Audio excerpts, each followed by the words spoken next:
Life Audio.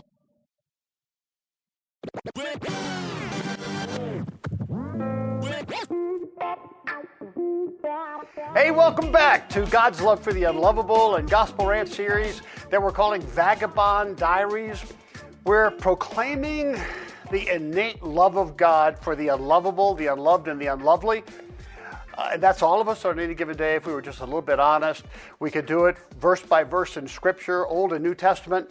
But we're choosing to do it now in this new series through story that are immersed in the gospel, and by the way, informed by neuroscience and attachment theory, but also just philosophy of good story that we picked up from Tolkien and C.S. Lewis, among others. The idea is we want to reach kids today, particularly the 10 to 15. Neuroscience says that's when their brains are really shaping. And if we can load them up with really good stuff, it will make a huge difference in decades to come. C.S. Lewis believed that. Tolkien believed that. There are good stories that are healing, and that's what we're trying to accomplish here. So, this particular podcast and YouTube is a shameless plug for my first, it's actually an award-winning fantasy for young readers. That's 10 to 16 years old. And it's very Tolkien-esque, Chronicles-esque, and I want to read a chapter from it so you can see what we're doing. It's filled with humor, it's filled with fun, but as you listen to it, you'll see that it also picks up some elements of the prodigal son parable, and of course, the gospel, the love of the good father. Are you with me? It's called The Tale of the Unlikely Prince, and I think you'll enjoy it. It's a little bit of a long quote, a little chapter. So a little background. Yeled, the unlikely prince, is, he's every teenage boy on the planet. And he's convinced, like every teenage boy on the planet, that he needs to do something great, a great quest to prove his worth, his princeness to the king, his enoughness to the people of Garden City, and by the way, to himself. Yeah? So the king winks at Nomos, his royal vizier, the one who trained Yeled and all of the skills of slaying dragons and such, and he ordains this quest for Yeled that's ridiculous. It's an impossible quest. There's no way that Yeled is going to succeed. Why? Why would the king give Yeled such a quest? Well, you'll have to read it to find out. But in this chapter, the prince is headed out on his quest along with the royal counselor, Noomai. I want you to enjoy, sit back, and again, you'll pick up inklings of the parable of the prodigal son in there. Yeah? Welcome to God's Love for the Unlovable and Gospel Rant. We'll get back to this week's Vagabond Diaries after this message from our sponsors.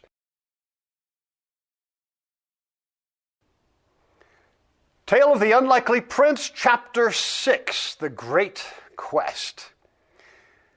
The excited prince woke up early the next day and put on his serious battle face. No fanfare or pretense. It was time. He was fitted with linen undershirt and pants. Woolen stockings covered his legs and draped down to his pointed closed leather boots. On top of the underclothes was a padded gray doublet to prevent the chain mail from chafing him as he rode his royal stallion and fought his enemies. It could be a long journey to get where the dragons were. The chain mail was polished and shiny, quite substantial, covering most of his arms and stretching down below his waist. The body armor was covered by an impressive red and black surcoat emblazoned with the official coat of arms. On his head, he wore a flexible chain mail coif covering his throat, neck, and top part of his shoulders. His sword, the one the king had given him, was proudly strapped to his side. The prince was indeed ready. He looked very princely, to be sure. With some difficulty, due to the weight of his armor, he mounted his tall, majestic steed and left the great castle with spirit and his head held high. The crowd cheered. The king's royal steward, Noomai, humbly rode alongside the prince on an old gray donkey, at least as old as she was. They were quite a pair, to be sure. The prince had worked very hard, more than most princes, to emotionally prepare himself for this moment. He knew what was required of a successful prince, or so he thought. For 3 years, the royal vizier Nomos taught him the expectations. You remember, princes are expected to, quote, make things whole and, quote, do the right things for others. Oh, there was a third item on the coat of arms. What was it? The prince couldn't remember, which was really too bad. More importantly, at least in his head, he knew how to fight, how to ride a horse, how to defeat dragons, gnomes, and some emotionally misunderstood trolls, and even very large elves. It was not well known, but back then there were some very big and very mean elves. This was no small task. The prince knew how to travel light. He knew how to set up camp, how to cook on an open fire, how to get fruit stains out of a badly soiled carpet, and was even quite skilled at origami. Some say he was as good as Jeremy Schaefer. He didn't expect to need origami, but one never knows. He definitely missed his trainer Nomos more than he imagined he would. The pair journeyed south towards the rugged hill country where there had been reports of dragons rummaging through sheds at night and even absconding with the odd sheep, pig, or bumbleberry pies. The people of the hill country were known for their pies, and dragons are no fools. But given the choice, dragons would still prefer pigs. It's not just the taste, but hey, who doesn't like bacon? Do you know what's better than bacon? More bacon, of course. I digress. But there's more to the matter. Sheep's wool can easily get caught between the dragon's back teeth. They don't floss, and I'll explain in a moment. They hate the feeling of something stuck in between their back molars. I get it. A couple of days out from the presence of the king, the quest went south, metaphorically. They found a dragon or 2 or 3. In fact, a lot. The region was seething with dragons. In a period of 3 days, the prince fought 10 dragons. There were a variety of sizes, colors, and temperaments. It seemed the practice dragons the prince had fought in the castle were generally smaller, slower, and tamer than the ones in the real world. Who knew? This was going to be harder than he thought. As I prepared to tell this story, I researched dragons a lot. Did you know the name dragon comes from the Latin draconem, which coincidentally means dragon? Not so helpful, am I right?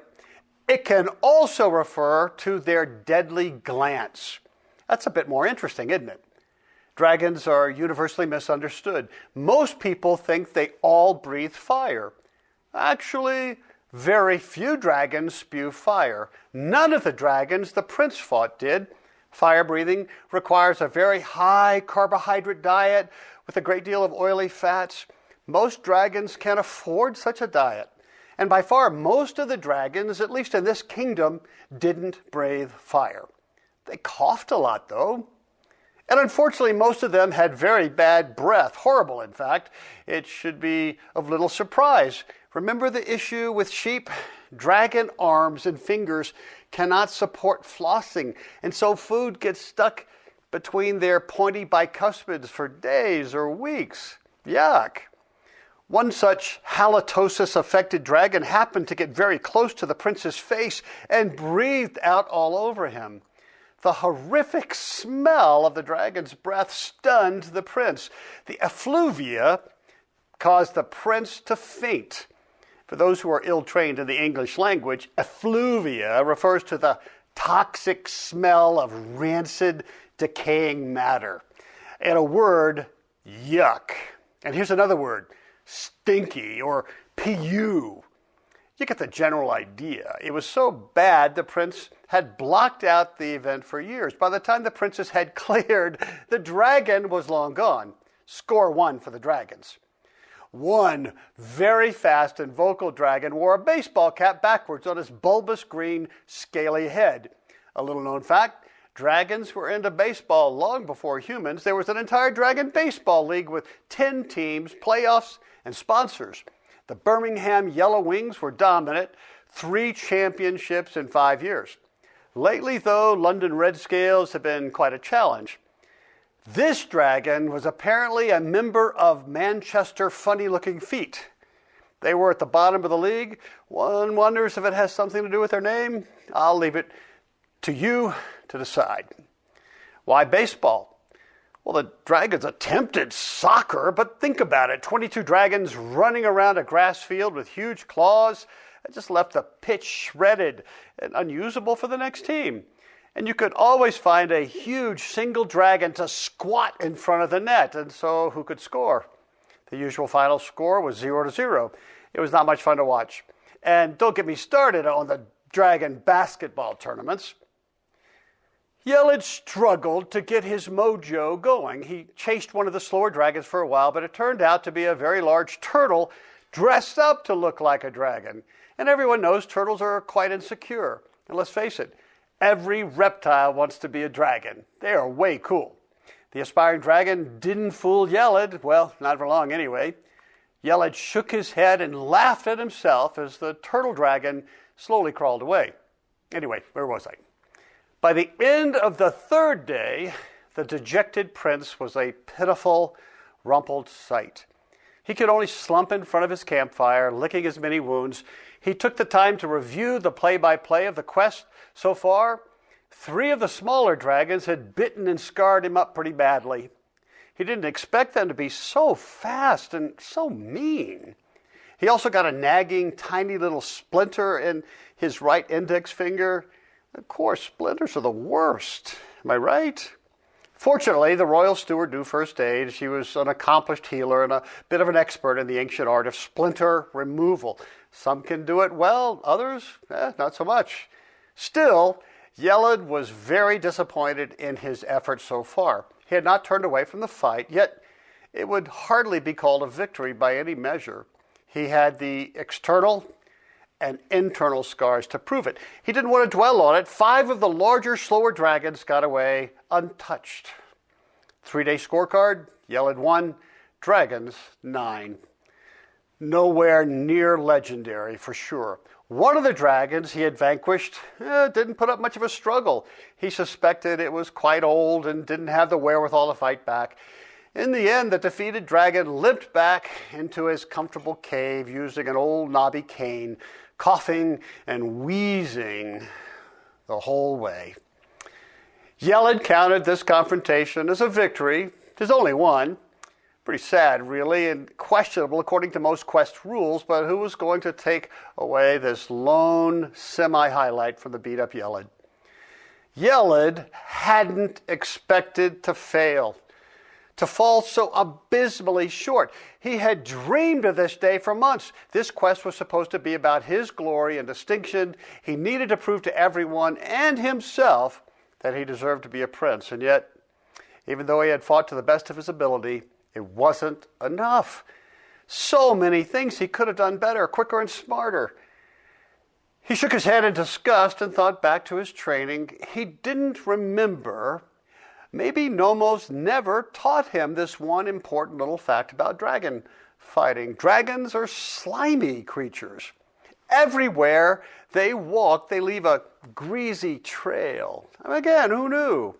Well, you can guess what happened. The prince found out the hard way. His first dragon was a nasty, very ill-tempered, albeit small, yellow beast with a red breast. The prince chased it into a narrow glade, disappearing into some thick bushes, and unbeknownst to Yeled, the trail abruptly turned sharp left. And if anyone missed the turn, they would plunge off a massive cliff and drop into a tall waterfall. At the very last minute, the dragon zigged and then zagged and then zigged again, avoiding the cliff and sure death. The prince tried to do the same, but stepped on a large patch of yellowish dragon slime. Not only couldn't he stop, but he also found himself accelerating towards the precipice. At the last second, he turned and grabbed some willow branches hanging over the falls, stopping his plunge into the churning rocky waters below. It was an impressive athletic move by the prince. Unfortunately, he lost his princely sword in the process. The king had given him the royal sword on his 15th birthday, and he lost it on his very first day of battle. Could it have gone much worse? It turns out his bravado in the king's court was a bit of an overstatement. He was a pretty good swordsman, yet he found he wasn't as prepared to fight with spear or club. And everyone knows dragons are notoriously difficult to kill with spears or clubs, not to mention bows and arrows. Their skin is too thick, their vital organs way too deep. It had been a very bad 3 days, to be sure. He wondered to himself how he had failed so quickly and so completely. Certainly a real prince would have been better prepared and more skilled than a couple of slimy, overgrown lizards. How could he return to the king and regale him with tales of such little success? How would this record make his father proud? The king's final words kept echoing in his head. "My son, all this must be accomplished." Storytellers note, the king actually said, "will be accomplished," a very different thing, am I right? "Well, there must be no failure," said the king, "no veering to the right or to the left, no hesitancy and no disappointment. Any negligence or dereliction in the quest would be consequential. Is that clear?" Well, I'm no doctor, but I suspect the prince was becoming quite despondent. True, he did not act like a prince of any distinction. He did not feel like one and was riddled with sadness. "The king will be so disappointed in me," Yeled thought to himself. Some smart individual invented the word bleak just for this situation. The prince was immersed in shame and self-condemnation. By the way, we all know what shame feels like. When you mess up so often, you begin to think something's wrong with you. You wonder if you're broken somehow. Are you good enough for people to like you or think about you at all? You look in the mirror and wonder if you're strong enough, smart enough, pretty enough, funny enough, likable enough, thin enough, or in Yeled's case, princely enough. Not enoughness can be a real problem for people like the prince and you and me, of course. Not enoughness can make even princes and princesses very sad. So where was I? Oh, yes, of course. The prince was not in a good space. He did not do princeliness well, not up to his own expectations, and he thought not up to the high standards of his king. Surely the king will be disappointed, maybe even disgusted with my puny efforts, the prince complained to himself. How can I ever look up into the gaze of my father again after this total collapse of princeliness? I can't. How can I wear this coat of arms again? Wait, he exclaimed, the coat of arms! The 3 things, I've forgotten them. I can still do them. I should do them, and they will make all of this mess a success. Okay, all right, let me see. Mishpat. I am to be about making others' situations whole again. I'm to look for injustices needing to be made right. I'm not sure what justice has to do with slaying dragons. Maybe the next one. Tzedakah, restoring others to rightness. Yeah, setting prisoners free, that sort of thing. Again, just not a dragon-slaying thing, really? Lipnei Melech, the presence of the king. How do I be in 2 places at the same time? The kingdom is a long way away now. How can I be in the presence of the king out here? What's the point? Maybe these will be made clearer tomorrow. He could only shake his head in confusion. The wonderful coat of arms was of little help, really. The prince, once filled with confidence, was now not sure what to do. The quest had not started well. Okay, it was a bust, but maybe tomorrow. He hoped, but wasn't sure. The next day was even darker and more overcast. Apologies for the easy weather metaphor. There was a deep biting chill in the air. Second apology, please forgive me. This was a very good time for the royal steward to speak to Yeled, and so she drew close to him, pulled back her hood, and looked directly into the beat-up prince's eyes. "Prince, please hear me," the gentlewoman implored. "Look into my eyes. Indeed, you have suffered great losses in these early days. You have also worked very hard. My encouragement is for you to remember the king's love for you. He does not love you because you are worthy of his love. His love doesn't require worthiness. It makes you worthy. He can't love you any more than he did when you left for this quest, and he can't and won't love you any less. Remember looking up into his eyes just before you left? Hold on to that. Events change out here. There are successes and failures, and often they look and feel the same. But your relationship with the king is forever. He is proud of you. Prince Yeled, remember. Unfortunately, the prince stopped listening right after Please Hear Me. And no judgment from me. I've been there. Your self-focused brain doesn't allow you to hear from anyone else. You're not being rude. You're just being human. All the prince could think about was how poor a prince he had been. He had been bullied by a couple of stupid, overgrown reptiles. No disrespect to smart dragons out there. I'm just reporting what the prince's wounded brain was saying. Now, everyone could clearly see he was not worthy, not enough to be the king's son. All he could think about was the shame he had brought upon his stepfather's name. He had now failed 2 fathers in only 3 years. He wondered if it was some sort of kingdom record. For this astute audience, you may have noticed the prince thought of the great king as his stepfather for the very first time. While accurate, I suspect other emotions were at play here. What do you think? The now increasingly depressed prince began to worry whether he could ever go home again. It would be too painful to see the disappointment in his father's measuring gaze. His only hope was to press on while clinging to a feather-thin chance of things changing. But even he didn't believe that would happen. Maybe, just maybe, he could salvage a little of his reputation of doing princely, a little bit anyway. He had to. The quest had lost all joy for him. He looked back over his shoulder in the direction of the castle. He thought he could barely see it just over the horizon, through the narrow valley. It seemed so far away now. He could only walk further away from the Lipnei Melech, the presence of the king. The prince's head hung low, his steps heavy. The royal steward knew there was nothing she could say. Not yet. Surely it couldn't get worse. But then, the end. Let's talk about it after a few words from our sponsors.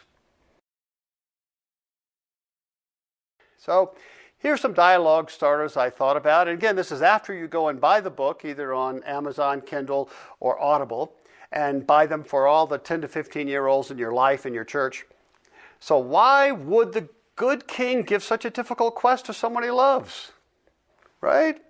Second, in most quest tales, the prince would go out, fail a few times, learn some magic formula, some mantra, or get some new weapon, and then be successful with all these new life lessons or magic. So what kind of quest is it that the prince is designed to fail? Third, so tell me about this love of the king.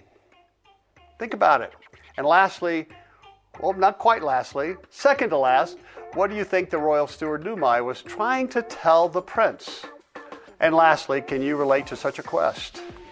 If you like this Vagabond Diary, please like and subscribe and forward it to a friend. If you like this particular chapter, or your 10 to 15-year-old did, get the entire set on Kindle, Amazon, and Barnes & Noble. There's 3 Kingdom Quest books. You can find them at drbillsenior.com, Audible, Barnes & Noble, and Kindle. Check it out. All right? We'll see you next time on Vagabond Tales. Take heart, child of God.